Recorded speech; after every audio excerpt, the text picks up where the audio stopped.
नमस्कार, स्वागत है आप सबका। आप देख रहे हैं हमारा खास कार्यक्रम देश देशांतर। मैं हूं कवीन सचान। अमेरिका में चुनाव के बाद नतीजे सामने हैं और अब सत्ता परिवर्तन के लिए अमेरिका तैयार है। और ऐसे में भारत के प्रधानमंत्री ने अमेरिका के निर्वाचित राष्ट्रपति और उपराष्ट्रपति को बधाई दी और साथ ही विदेश मंत्री एस जयशंकर ने साफ किया कि भारत और अमेरिका के रिश्ते जिस स्तर पर हैं उसमें और विस्तार होगा, इसमें और मजबूती आएगी। लेकिन अमेरिका में सत्ता परिवर्तन के बाद 3 बड़े मसले हैं जिन पर भारत और अमेरिकी संबंध किस दिशा में आगे बढ़ेंगे, इस पर सबकी नजरें होंगी। ये महत्वपूर्ण मसले हैं कोविड, जलवायु परिवर्तन और इसके अलावा चीन का मसला। इन तीनों मसलों पर किस तरीके से हम पिछले कुछ वर्षों में आगे बढ़े हैं और हाल की नए रिश्तों की गर्माहट के बीच भविष्य का रास्ता किस तरफ जाता हुआ नजर आएगा और दोनों देश इन मुद्दों पर किस तरीके से एक साथ खड़े होते हैं और क्या उम्मीदें हैं, ये समझेंगे अपने 3 बेहद खास मेहमानों के जरिए। हमारे साथ मौजूद हैं पूर्व राजदूत अशोक सज्जनर साहब। सर, बहुत बहुत स्वागत है आपका। हमारे साथ सामरिक विशेषज्ञ शक्ति सिन्हा सर हैं। सर, बहुत बहुत स्वागत है। और प्रोफेसर स्वर्ण सिंह सर हमारे साथ हैं, जो कि अध्यक्ष हैं CIPOD JNU से। आपका स्वागत है। शुरुआत में अशोक सर आपसे करना चाहूँगा कि भारत की ओर से प्रधानमंत्री जी ने उन्हें बधाई दी, शुभकामनाएं दी। विदेश मंत्री ने एक सेमिनार में हिस्सा लेते हुए साफ संकेत दिया है कि जो रिश्ते हैं भारत और अमेरिका में, और हर बार जब वहाँ पर चुनाव होते हैं उसके बाद इस तरीके के कयास लगाए जाते हैं, लेकिन हर बार हमने देखा है कि इसमें एक नया विस्तार दिखता है, इसमें मजबूती दिखती है, एक नए स्तर पर दोनों देश रिश्तों को ले जाते हुए नजर आते हैं। इस बार आगे की उम्मीद आप क्या करते हैं? जी, मुझे बिल्कुल वही उम्मीद है जो कि प्रधानमंत्री मोदी ने जो उन्होंने सबसे पहला ट्वीट किया था, जब उन्होंने कॉन्ग्रेचुलेट किया था, बधाई दी थी प्रेसिडेंट इलेक्ट जो बाइडेन को और वाइस प्रेसिडेंट इलेक्ट कमला हैरिस को 8 नवंबर को। जब 7 नवंबर को वहां पर नतीजे ऐसे घोषित किए गए तो 8 नवंबर को उन्होंने दोनों को ये ट्वीट किया, मैसेज भेजा, उनको बधाई दी और कहा जो उनके नेतृत्व में हमारे जो संबंध हैं, द्विपक्षीय संबंध हैं, वो और आगे बढ़ते जाएंगे। वही बात कल की जो बातचीत हुई प्रधानमंत्री मोदी और प्रेसिडेंट इलेक्ट बाइडेन में, वही उन्होंने बातचीत की इसमें जो हमारे संबंध हैं। क्योंकि जैसा डॉक्टर जयशंकर हमारे विदेश मंत्री ने कहा है, जो पिछले 20 साल से मार्च 2000 में यहाँ पर बिल क्लिंटन राष्ट्रपति आए थे और उसके बाद जितना भी सत्ता परिवर्तन हुआ हो व्हाइट हाउस में, पहले बिल क्लिंटन डेमोक्रेट थे, उसके बाद 8 साल के लिए जॉर्ज डब्ल्यू बुश आए जो कि रिपब्लिकन थे, उसके बाद 8 साल तक बराक ओबामा रहे और अभी 4 साल तक डोनाल्ड ट्रंप रहे। तो किसी की भी सरकार वहां पर रही हो, हमारे जो द्विपक्षीय संबंध हैं वो काफी आगे बढ़ते जा रहे हैं। और यही उम्मीद है अभी भी, जो कुछ राष्ट्रपति ट्रंप के समय में भी हमारे रिश्तों को बहुत इम्पेटस मिला था, बहुत इम्पल्स मिला था। और मुझे पूरी उम्मीद है जो आगे चलते हुए, जैसे आपने ये 3 मुद्दे बताए हैं, जो एक चीन का मुद्दा है, एक वायु परिवर्तन का मुद्दा है और तीसरा कोविड का, जो कि जिससे कि पूरी दुनिया जूझ रही है। तो इसमें हम क्या दोनों देश मिलकर साथ कर सकते हैं। और मैं कहूँगा जो सबसे पहले तो राष्ट्रपति बाइडेन की अपनी जो प्राथमिकता होगी वो होगी उनकी डोमेस्टिक कंस्टिट्यूएंसी, क्योंकि उनके अपने देश में क्या हो रहा है, उनकी जनता ये चाहेगी। जो वहां पर जो त्राही त्राही मची हुई है कोविड की वजह से, आप देख रहे हैं 1 लाख से ऊपर हर दिन वहां पर पीड़ित होते हैं और मृत्यु की संख्या भी बहुत बढ़ गई है। तो एक कोविड को देखना, एक वहां की अर्थव्यवस्था को देखना, दूसरा वहां पर रेस रिलेशंस को देखना, क्योंकि हम देख रहे हैं पिछले कुछ महीनों में जो ये नस्ल के जो विवाद है वो बहुत ज्यादा बढ़ गया है। तो ये जो उनके अंदरूनी मुद्दे हैं, मामले हैं, उनको देखेंगे। परंतु उसके बाद जब वायु परिवर्तन, क्लाइमेट चेंज को और चीन, ये दोनों बहुत ही अहम मुद्दे बनकर उभरे हैं और इसमें भारत और अमेरिका दोनों एकदम एक दूसरे का साथ दे सकते हैं। और इससे और जो मुद्दे हैं जैसे व्यापार हो, H1B वीजा हो वगैरह, इन सब मुद्दों को साथ में ले जाते हुए मेरे विचार से हमारी जो द्विपक्षीय संबंध हैं वो और ऊपर स्तर पर आ जाएंगे। कविन जी। शक्ति सर, क्योंकि अगर मैं तमाम मुद्दे हैं, क्योंकि भारत और अमेरिका के जब रिश्तों को देखते हैं और ज़रूरत के लिहाज से दोनों देश की ज़रूरतें एक दूसरे के साथ किस तरीके से, लेकिन अगर शुरुआत कोविड के साथ करूँ, क्योंकि सबसे बड़ा मसला है और जिस तरीके की महामारी दुनिया में है और जिसका जिक्र किया अशोक सर ने, बहुत महत्वपूर्ण है कि अमेरिका की स्थिति ज़्यादा खराब है। ऐसे में भारत और अमेरिका मिलकर नई सत्ता के साथ जब सत्ता परिवर्तन हो रहा है, ऐसे में कोविड को लेकर किस तरीके की उम्मीदें अमेरिका भारत से कर सकता है, या क्या हम मदद अमेरिका के साथ मिलकर कर सकते हैं, न सिर्फ अमेरिका और भारत के नजरिए से भी बल्कि दुनिया में, अगर दोनों ही लोकतांत्रिक देश इस कोविड महामारी के खिलाफ एक साथ खड़े होते हैं? नहीं, बहुत आवश्यक है दोनों बड़े देशों में साथ मिलकर काम करने की।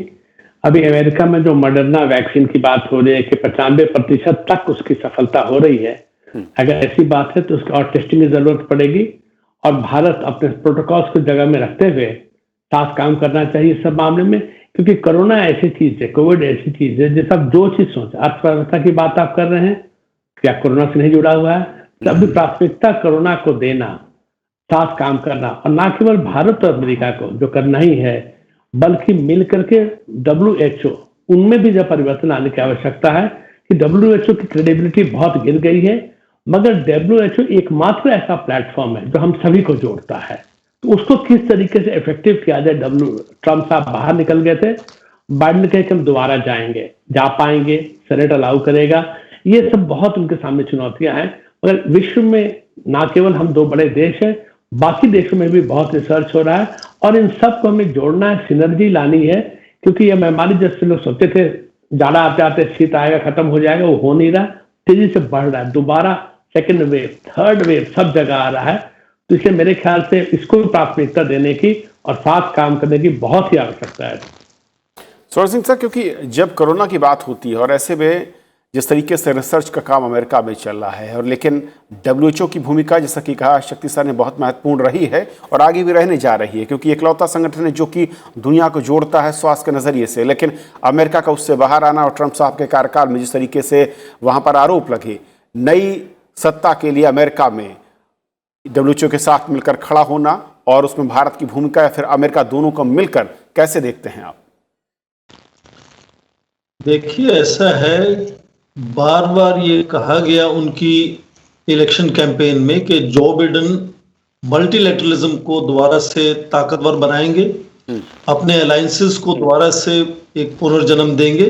तो यदि अंतर्राष्ट्रीय स्तर पर संगठनों को देखें, जहां पहले राष्ट्रपति जो अभी भी हैं, राष्ट्रपति ट्रंप, पीछे हटते नजर आ रहे थे, वित्तीय सहायता हटा रहे थे वर्ल्ड हेल्थ ऑर्गेनाइजेशन से, उसमें सीधा फर्क आने वाला है और राष्ट्रपति जो बिडेन इन सब संस्थाओं को जुड़कर ताकतवर बनाने की और असरदार बनाने की कोशिश करेंगे। चाहे वो जलवायु परिवर्तन की बात हो या फिर उसकी महामारी की बात हो। महामारी की बात में आप देखें कि अमेरिका की फाइजर और मॉडर्ना और इनफैक्ट एक दर्जन कंपनियां आज ऐसे हैं जो कह रही हैं कि इसी साल में वो अपना वैक्सीन बना लेगी। और वैक्सीन को तैयार करना और उसके बाद उसका वितरण और उत्पाद करना, तीन बड़ी चुनौतियां अपने आप में होती हैं। जो बड़ी कंपनियां हैं वो उसकी खोज करने में सफल रहेंगी, पर भारत का योगदान अमेरिका को उसके उत्पादन और वितरण में लेना पड़ेगा और होगा, और बातचीत हो रही है इस बात पे। तो महामारी को लेकर भारत और अमेरिका के जो आपस में हिस्सेदारी है वो सुदृढ़ होगी नए राष्ट्रपति के आने के बाद, क्योंकि उनका सबसे पहला ध्यान ही महामारी पर है। वो भी बार बार कह चुके हैं कि उनके लिए सबसे बड़ी चुनौती, सबसे पहली चुनौती, और उन्होंने कई समितियां बना भी डाली हैं, उनका एक्शन प्लान बन रहा है कि वो सबसे पहले किस तरह के क्या क्या कदम आगे लेंगे। ठीक उसी तरह से जलवायु परिवर्तन की बात करते हैं, तो फिर उन्होंने अपने इलेक्शन कैंपेन में बार बार कहा इस बात को कि 2050 तक वो 0 कार्बन एमिशन चाहते हैं। अमेरिकन उत्पाद में 0 एमिशन होना चाहिए, जिसको पर कैपिटा एमिशन कहते हैं हम। तो ये बहुत बड़ा उद्देश्य है, बहुत बड़ी चुनौती है, और भारत उससे जुड़ेगा। कुछ उनको हमारे साथ मिलकर आगे बढ़कर काम करने की एक तरह से मौके मिलेंगे, और उसके साथ साथ कुछ चुनौतियां भी रहेंगी रिश्तों में। जैसे अमेरिका का हमेशा कंसर्न रहता है भारत में जो कोयले की खपत है उसको लेकर, तो कैसे हमें नई तकनीक अपनानी होगी अमेरिका की सहायता से, ताकि जो ऊर्जा का उत्पाद है हमारे यहाँ, एक तो उसके लिए दूसरे आयाम ढूंढे जाएं, जैसे सोलर अलायंस की हम बात करते हैं, पर उसकी खपत को किस तरह से ज्यादा एफिशिएंट बनाया जाए, उसके लिए हमारी फिर से हिस्सेदारी बनेगी कि वो चाहे न्यूक्लियर एनर्जी हो, सोलर एनर्जी हो, या उसको कंजम्पशन में किस तरह से ज्यादा एफिशिएंट करना है। तो मुझे लगता है कि चूंकि राष्ट्रपति बिडेन जो है वो कहते हैं कि वो विश्व के साथ मिलकर ढांचों को बनाएंगे, पुराने ढांचों को ताकतवर करेंगे और उन ढांचों का इस्तेमाल करते हुए विश्व का नेतृत्व करेंगे। तो उसमें मुझे लगता है कि भारत भी पिछले कुछ सालों में उभर कर सामने, जिसको भारत की एक्सेप्टेबिलिटी बहुत बढ़ गई है, चाहे वो वर्ल्ड हेल्थ असेंबली में हमारा चेयरमैनशिप देखें, जहां अभी ब्रिक्स का देखो प्रेसिडेंसी है, या हम सुरक्षा परिषद में एक अस्थायी सदस्य की तरह से बैठेंगे, तो भारत की विश्वसनीयता जो है वो बढ़ी है। तो यदि राष्ट्रपति ट्रंप विश्व में इन सब संस्थानों को साथ लेकर आगे बढ़ना चाहेंगे, तो जाहिर है कि उनकी जरूरत होगी कि हम भारत से हिस्सेदारी बनाएं। और एक तरह की जो स्ट्रेटेजिक सिक्योरिटी की हिस्सेदारी है वो राष्ट्रपति ट्रंप के दौरान भी खूब आगे बढ़ी है, तो वो सुदृढ़ता बनी रहेगी और नए आयाम खुलेंगे। ये नहीं कहते कि कोई चुनौती नहीं रहेगी, आपस में चुनौतियां भी रहेंगी, पर मुझे लगता है कि हिस्सेदारी के आयाम ज्यादा बढ़ने वाले हैं आने वाले समय में। अशोक सर, क्योंकि अगर मेडिकल फील्ड में देखें और कोरोना से अगर इसे लिंक करें तो भारत इस वक्त मेडिसिन में एक मैन्युफैक्चरिंग हब के तौर पर नज़र आ रहा है, और डिस्ट्रीब्यूशन चेन की जो बात करूं वहां पर भी उसकी क्रूशियल भूमिका आप देखते हैं। अगर अमेरिकी कंपनियां जिस तरीके से रिसर्च के बाद एक फाइनल शेप तक ले जाती हैं वैक्सीन को। जी, आप बिल्कुल ठीक कह रहे हैं। देखिए, जैसे आपने स्वयं कहा, बिल्कुल ठीक कहा, जो भारत एक फार्मेसी ऑफ द वर्ल्ड बनकर उभरा है, और जो वैक्सीन्स पूरी दुनिया में प्रयोग की जाती हैं, इस्तेमाल की जाती हैं, करीब 70% उसका यहाँ पर भारत में उसका उत्पादन होता है। तो अब अगर जो हम बात कर रहे हैं फाइजर की, मॉडर्ना की, या अपने यहाँ भी हमारे यहाँ जो अनुसंधान हो रहा है, जो रिसर्च हो रही है, या रूस की जो स्पुतनिक है, तो ये सब जो वैक्सीन है, अगर इनका उत्पादन करना है तो हमारे यहाँ पर जो सीरम इंस्टीट्यूट ऑफ इंडिया है उसमें उत्पादन करके और उनका वितरण कैसे किया जाए, भारत ने और देशों को भी ये सुझाव दिया है, प्रपोजल दिया है, जो आपको अगर उसमें हमने बिलो 0 डिग्री टेम्परेचर उनको स्टोर करना है, क्योंकि हमने देखा है जो फाइजर की जो वैक्सीन है उसको -70 डिग्रीज पर स्टोर करना पड़ेगा, और उसको ट्रांसपोर्टेशन में तो ऐसे कैसे किया जा सकता है, और अगर मॉडर्ना की है तो वो उससे कम -10 -20 पर हो सकता है, नॉर्मल रेफ्रिजरेटर में भी आप उसको रख सकते हैं। तो ये वाली जो सब चुनौतियां हैं, ये सब और ये चुनौतियां इतने ज्यादा विकसित देशों में नहीं आएंगी, ये चुनौतियां ज्यादा आएंगी विकासशील देशों में। और भारत ने ये कहा है जो भी विकासशील देश हैं उनके साथ भारत खड़ा रहेगा, उनको वो जो भी वैक्सीन है उनको मुहैया कराएगा। और ये चाहे प्रधानमंत्री के अपने वक्तव्य हो या विदेश मंत्री हो, विदेश सचिव हो जब वो बाहर गए हैं, चाहे वो बांग्लादेश गए हैं या और किसी देश में गए हैं, तो इसमें मेरे विचार से अनुसंधान, उत्पादन और वितरण तीनों में कोविड में हम न केवल अमेरिका की परंतु पूरी दुनिया की हम सहायता कर सकते हैं। और मैं शक्ति सर आना चाहूँगा, अगर साउथ चाइना सी की बात करूँ और साथ साथ चीन के साथ जिस तरीके का अब तक अमेरिका का रिश्ता जो नज़र आया है हाल के कुछ वर्षों में, और उसके साथ साथ भारत की भूमिका और भारत के साथ जो डिस्प्यूट में एक तरीके से कहूँ कि चीन की ओर से दिखाया जो आक्रामक रुख हाल के कुछ महीनों दिखा है, यहाँ पर सत्ता परिवर्तन के बाद अमेरिका में इस मसले पर किस तरीके के संबंध आप देखते हैं, और ये दोस्ती कितनी ज़्यादा और आगे बढ़ती हुई नज़र आनी चाहिए, और दोनों के अगर नज़रिए से मैं कहूँ कि जो उम्मीदें हैं एक दूसरे के साथ वो कहाँ पर और किस तरीके की हो सकती हैं? आप प्रभाव से पूछा कविंदर जी, इसमें भी ना चीन की जब हम बात करेंगे हम देखेंगे अमेरिका की अर्थव्यवस्था कितनी इंपॉर्टेंट है अमेरिका के लिए। और अमेरिकन बाइडेन ने भी खुद कहा है कि अब हमें चाहिए नौकरी अमेरिका में, जो हम बाहर से सामान मंगाते हैं, यानी आत्मनिर्भरता की बात जो बाइडेन कर रहे हैं, और यही ट्रंप भी कर रहे थे अमेरिका फर्स्ट में। तो दोनों के एम्फेसिस में थोड़ी सी फर्क होगी, शैली में फर्क होगी, जैसे मैंने, पर सार वही रहेगा कि दोनों का इरादा है कि जो हम चीन पर जो निर्भर इतना ज्यादा हो गए हैं, उससे चीन हम ना केवल हमारे अर्थव्यवस्था को डैमेज कर रहा है बट विश्व में भी अमेरिका को वो चुनौती दे रहा है। तो इसलिए बाइडेन जरूर दूसरे तरीके से करेंगे, बट बाइडेन ऐसे नहीं होंगे कि जो चाइना का जो स्टैंड है यूएसए का उस पर बदलाव लाएंगे। आप बात करें ईस्ट चाइना सी की, साउथ चाइना सी की, या आप लद्दाख की बात करें, तो इस सब में देखा जाएगा कि अमेरिका और भारत का एक कॉमन पर्पस है, दोनों एक ही नजरिए से चल रहे हैं। इसलिए नहीं कि हमको चीन पर आक्रमण करना है या चीन को रोकना है, इसलिए कि चीन जिस तेजी से बढ़ रहा है वो राइज जो चाइना का हो रहा है रूल्स एंड रेगुलेशंस के हिसाब से एक इंटरनेशनल रूल्स ऑर्डर है, उसमें बदलाव लाना है। वो नेगोशिएशन से होता है, बातचीत से होती है, यूनिलैटरली जहाज भेज के या फौजी भेज के नहीं होती है। तो इसीलिए साउथ चाइना सीज में जिस तरह से चीन ने आक्रमण किया है, बहुत टापुएं बनाई हैं, उसको मिलिटराइज किया है, जिस तरह से लद्दाख में वो कर रहे हैं, जिस तरह से वो जापान में सेंकाकू को लेकर कर रहे हैं, तो मेरे ख्याल से अमेरिका का और भारत का ऐसा मामला में आने कुछ सालों में जिस तरह से हम साझेदारी कर रहे हैं उसमें बढ़ोतरी होगी, घटेगी नहीं। मालाबार एक्सरसाइज और बढ़ेगा ही, और दोनों देश आर्थिक, मिलिट्री, सैनिक और राजनीतिक स्तर पर साथ जब तक काम नहीं करेंगे तो चीन दोनों के लिए, चीन क्या कहें, पीपल्स वर्ल्ड को चाइना करना ज्यादा अच्छा है, क्योंकि हम पॉलिटिकल रिजीम की बात कर रहे हैं, देश की बात नहीं कर रहे हैं। जिस तरह से पीपल्स रिपब्लिक ऑफ चाइना का एग्रेशन हो रहा है सब तक, वो किसी के हित में नहीं है। हम सब चाहते हैं चीन अच्छा करे, इसमें से कोई नहीं चाहता कि चीन में तकलीफ हो, मगर आपका राइज अगर दूसरे की कॉस्ट पर हो रहा है तो अवश्य उस पर हमें पुशबैक करना पड़ेगा, और अमेरिका कर रहा है। बाइडेन भी इस पर बोल चुके हैं, पहले भी बोल चुके हैं। इनफैक्ट उन्होंने ट्रंप को क्रिटिसाइज किया था कि आप ढंग से नहीं कर रहे हैं, आपको चीन को अच्छे से कन्फ्रंट करना है, सिस्टमैटिक तरीके से कन्फ्रंट करना है, यह ना हो कि कभी किया कल अच्छा दोस्ती के लिए वैसा ना करना है। तो एक सिस्टमैटिक अप्रोच, ये मोर ट्रेडिशनल अप्रोच, पारंपरिक तरीके से जिस तरह से काम होता है उस तरीके से बाइडेन अवश्य करेंगे, बट साथ भारत रहेगा। इसलिए हम लोग को बहुत लोग घबरा रहे हैं, ट्रंप चला गया अब क्या होगा। मेरे ख्याल से ये घबराने की जरूरत नहीं है, जरूर कुछ मॉडिफिकेशन लाना पड़ेगा, बट ओवरऑल डायरेक्शन वही रहेगा अमेरिका का और भारत का। स्वर्ण सिंह सर, आपका टेक? चीन पर राष्ट्रपति जो बाइडेन खुद कह चुके हैं कि चीन को वो चुनौती मानते हैं। उन्होंने कहा है कि चाइना इज ए कंपेटिटर, उन्होंने थ्रेट नहीं कहा उनको, उन्होंने कहा थ्रेट हमारे लिए रशिया होगा। तो ये भाषा में बदलाव आप पहले से ही देख सकते हैं।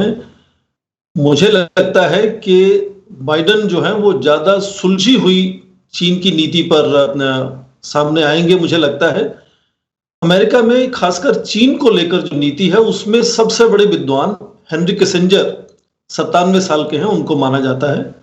उन्होंने हाल ही में अपनी ब्लूमबर्ग की एक इंटरव्यू में टेलीविजन पर यह कहा कि पिछले 4 साल में अमेरिका और चीन के रिश्ते इस तरह से ड्रिफ्ट हो रहे हैं कि वो अपने आप में बहुत बड़ी समस्या खड़ी कर सकते हैं। और जो पहला विश्व युद्ध हुआ था उसके साथ उन्होंने उस उदाहरण को कहा कि वहां तक तनातनी पहुंच सकती है।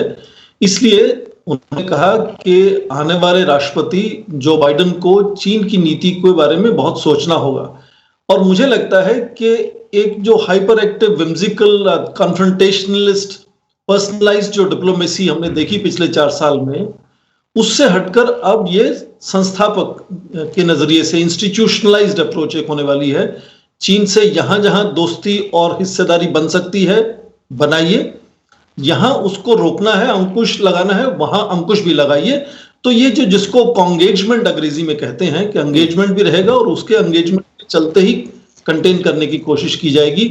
तो ये बदलाव, शक्ति सिन्हा जी ने अभी कहा कि पारंपरिक जो रणनीति चीन के बारे में रही है अमेरिका की, वो शायद वापस आएगी। तो वो क्या रणनीति है?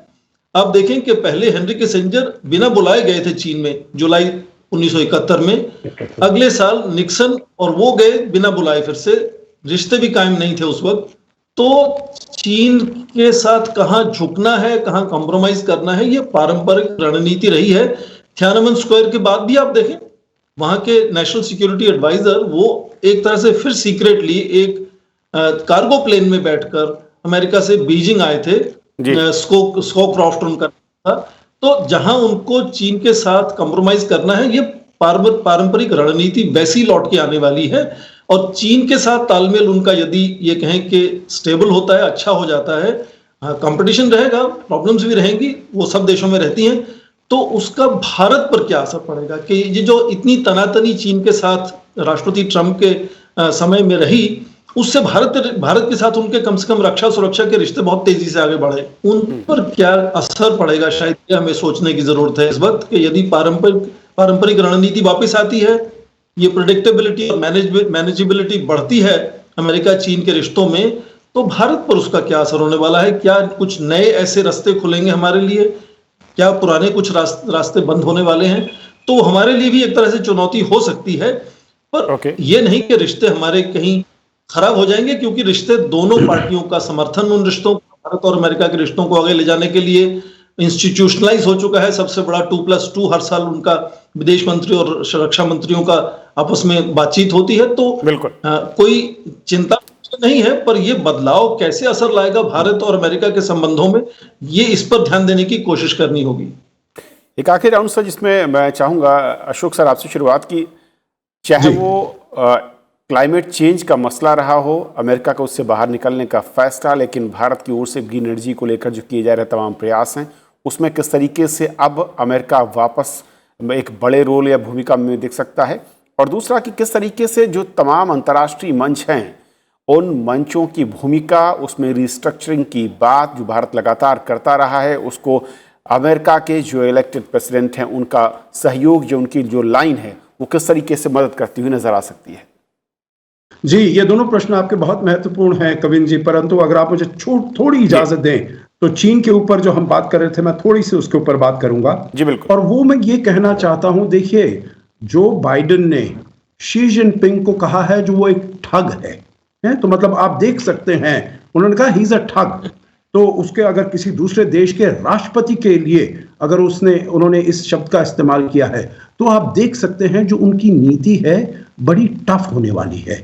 मे बी इतनी ज्यादा कॉन्फ्रंटेशनल ना हो, इतनी ज्यादा रिटोरिकल ना हो, परंतु मुझे यह लगता है जो पूरी तरीके से, चाहे जो 2+2 का समर्थन है, जो हमने अग्रीमेंट्स अमेरिका के साथ साइन किए हैं अभी, चाहे STA 1 स्ट्रेटेजिक ट्रेड ऑथराइजेशन 1 या बेका या कॉमकासा या मेजर डिफेंस पार्टनर, देखिए भारत का अमेरिका नंबर 2 डिफेंस सप्लायर बन गया है, और उसमें न केवल ट्रेड है परंतु टेक्नोलॉजी और जॉइंट प्रोडक्शन भी है। तो ये वाली सब जो चीजें हैं, और जो क्वाड में उनका स्थान है अमेरिका का, मेरे ख्याल से वो बना रहेगा, क्योंकि अब देखिए वहां पर अमेरिका में हम कह रहे हैं बाईपार्टिसन सपोर्ट है इंडिया और अमेरिका के पार्टनरशिप में, पर एक और चीज पर भी बाईपार्टिसन सपोर्ट है, जो दोनों भारत और अमेरिका चीन के विरुद्ध पुशबैक करेंगे। दूसरी चीज है, आखिरी चीज उसमें मैं ये कहूंगा, जो अब वो अपने जो अलायंसेस हैं, क्योंकि अमेरिका जो ट्रंप साहब के नीचे, वो हमेशा अकेला वो वहां पर जाना चाहते थे, उन्होंने सब अपने अलायंसेस, चाहे जापान, कोरिया, ऑस्ट्रेलिया, सब के साथ खराब कर लिए थे। बाइडेन साहब ने सबसे पहले उन देशों के नेताओं से बात की है, तो ये अलायंस सब मिलकर देश चीन के विरुद्ध काम करेंगे। अब जो दो प्रश्न आपने ये पूछे हैं, जो एक तो जल परिवर्तन, वायु परिवर्तन से, तो बहुत महत्वपूर्ण मुद्दा है। देखिए, अब पहले तो हमेशा भारत डिफेंसिव पर रहता था, अब भारत को डिफेंसिव पर रहने की बिल्कुल आवश्यकता नहीं है, क्योंकि हमने उसमें कहा है, एक तो इंटरनेशनल सोलर अलायंस बनाया है, एक जो भी हमने अपनी कमिटमेंट्स ली हैं under the sustainable development goals, हमने कहा है, एक तो हमारी जो रिन्यूएबल एनर्जी है, पहले था जो 20 गीगावाट्स बनेगा 2022 तक, अब हमने उसको 60 कर दिया है। 2030 तक हमने कहा है जो 200 गीगावाट हम जनरेट करेंगे रिन्यूएबल्स। तो we are in a very happy position, we are in a very comfortable position. हमने कहा है जो 40% हमारी जो बिजली होगी 2030 तक वो रिन्यूएबल से बनेगी। तो हमें जलवायु परिवर्तन से हमको कोई डरने की बात नहीं है, पर हम अमेरिका के साथ और देशों के साथ हम बड़ी अच्छी तरीके से इसके बारे में बातचीत कर पाएंगे। और जो आपका आखिरी प्रश्न था, जो कैसे हम इसको आगे लेकर जाएंगे अपने द्विपक्षीय संबंधों को, तो मेरे विचार से इसमें हमें कुछ मुश्किलात आ सकती हैं, जो ट्रंप साहब के साथ भी कुछ हमारी मुश्किलात थी, चाहे वो ट्रेड के बारे में हो, चाहे H1B वीजा के बारे में हो, परंतु बाइडेन साहब के साथ भी कुछ ऐसी मुश्किलात हो सकती हैं, but we will as good friends we are going to, उनके बारे में हम बातचीत करेंगे और उनको सुलझाएंगे। तो मैं तो ये समझता हूं जो आगे का जो दौर है वो बहुत ही महत्वपूर्ण, हमारे दोनों देशों के रिश्तों को बहुत अगली चरण पर ले जाने के लिए बहुत ही कारगर सिद्ध होगा। शक्ति सर, आपका कमेंट। देखिए, आपने जलवायु पर, जैसा अशोक जी ने बहुत अच्छा कहा, भारत ने बहुत महत्वपूर्ण निर्णय लिया था पेरिस में और हम उससे वचनबद्ध हैं। पहले हमारा था कि विकसित देश के चलते प्रदूषण है तो हम क्या करें, हमें भी उतना प्रदूषण करने दीजिए पर कैपिटा, फिर आगे बढ़ेंगे। अब विश्व हम सबका है, जरूर जाति हमारे साथ हुई है, पर उस जाति के फेर में, अन्याय के फेर में हम कल तो नहीं बिगाड़ेंगे ना। और जिस तरह से सरकार ने, जैसे अभी अशोक जी ने कहा, सोलर को लेकर, रिन्यूएबल्स लेकर आगे बढ़ रहे हैं, बहुत ही महत्वपूर्ण है। अब देखिए, अड़ंगे रहेंगे, कोई दो देश में अड़ंगे रहेंगे, हर बात पर हम साथ नहीं चल पाएंगे, ये मान के चलना होगा हमें। मगर हम बात करते हैं एक दूसरे के बारे में, कुछ बेटर अंडरस्टैंडिंग होती है। जैसे मेरा मानना है कि H1B वीजा भारत के लिए इशू नहीं होना चाहिए। कौन देश अपने यहाँ बाहर के नागरिक आके काम करने दे, उस देश का मामला है। हम ट्रेड के मामले में, व्यापार के मामले में जरूर बातचीत कर सकते हैं, और बाकी कॉपीराइट के मामला में या और के मामला में, पर तो इस तरीके के कई ऐसे मुद्दे हैं जहां भारत में और अमेरिका में डिफरेंसेस रहते रहेंगे। डेमोक्रेटिक पार्टी कुछ मामले में ज्यादा दबाव डालेगी, पर जैसे ओबामा भी जब बने थे शुरू में बहुत नर्वसनेस था। ओबामा तो G2 की बात करें तो अमेरिका, चीन 6 महीना के अंदर एक बार वो सिचुएशन समझने लगते हैं तो काफी बदलाव आ जाता है। तो भारत को थोड़ा पेशेंस दिखाना पड़ेगा, थोड़ा उनकी प्रॉब्लम पे समझनी पड़ेगी, उनकी क्या समस्या में नहीं समझे, खाली अपनी बात करें, वो ठीक नहीं है। तो मेरे ख्याल से दोनों देश में एक बड़ी अच्छी अंडरस्टैंडिंग अब है कि हमें एक साथ एकजुट होकर काम करना है, डिफरेंसेस को घटाना है, और जो चुनौतियां हैं, दोनों की चुनौतियां, साथ मिलकर काम करना है। तो मैं तो आशावाद हूं। स्वर्ण सिंह सर, क्योंकि साझा हित बहुत सारे होते हैं, लेकिन जैसा कि कहा शक्ति सर ने, कुछ ऐसे मसले होते हैं जहां पर टकराव, या फिर मैं कहूं कि जो ओपिनियन है वो अलग अलग होता है, और बड़े लोकतांत्रिक देशों के बीच ये स्वाभाविक है। इससे हमें अवॉइड करना होगा, और यही एक बड़ा चैलेंज होगा। देखिए, इलेक्शन के समय में नेता बहुत सी चीजें डोमेस्टिक कंजम्पशन के लिए कहते हैं, और जाहिर है कि चीन एक बड़ा मुद्दा था इस बार अमेरिका के प्रेसिडेंशियल इलेक्शंस में, और दोनों जो कैंडिडेट थे वो एक दूसरे से ज्यादा बढ़ चढ़कर चाइना के प्रति टफ होने का एक तरह से प्रदर्शन करने की कोशिश कर रहे थे। उसके साथ साथ ये भी सच है कि जो पिछले 4 साल में हुआ वो बहुत इमीडिएटली हट नहीं जाएगा, उसका असर बहुत देर तक रहेगा। चाहे वो रंग भेद की नीतियां अंदरूनी हो, या चीन के प्रति नीति हो, या वर्ल्ड हेल्थ ऑर्गेनाइजेशन के प्रति नीति हो, उसको तेजी से बदलाव नहीं आएगा। क्योंकि वो एक माहौल अमेरिका में बन चुका है, उसमें धीरे धीरे बदलाव आएगा। पर लोकतंत्र का जो जुड़ना है भारत और अमेरिका का, मुझे लगता है उसको और ज्यादा ताकत मिलेगी इनके आने से। और इसलिए हमें यह देखना होगा कि कौन से आयाम है यहां भारत अपनी हिस्सेदारी को आगे बढ़ा सकता है, क्योंकि अमेरिका अपने ही राष्ट्र हितों को आगे ले जाने की कोशिश करेगा। भारत से उसको फायदा नजर आएगा तो भारत से जुड़ेगा, चीन से बिल्कुल सर, पहले ऐसे कई बार। तो मुझे लगता है कि हमें यह देखना होगा कि हमें किस तरह से अपनी हिस्सेदारी को आगे बढ़ाना है। राइट सर, बहुत बहुत शुक्रिया आप तीनों मेहमानों का हमारे साथ इस चर्चा में छोड़ने के लिए, और हमारे दर्शकों को बताने के लिए कि भारत और अमेरिका के बीच में जो सहयोग, जो रिश्ते हैं, वो किस स्तर पर, किस तरीके से आगे बढ़े हैं, और आने वाले वर्षों में ये किन नई ऊंचाइयों पर पहुंच सकते हैं, और चुनौतियां क्या हैं। आज फिलहाल इतना ही। नमस्कार।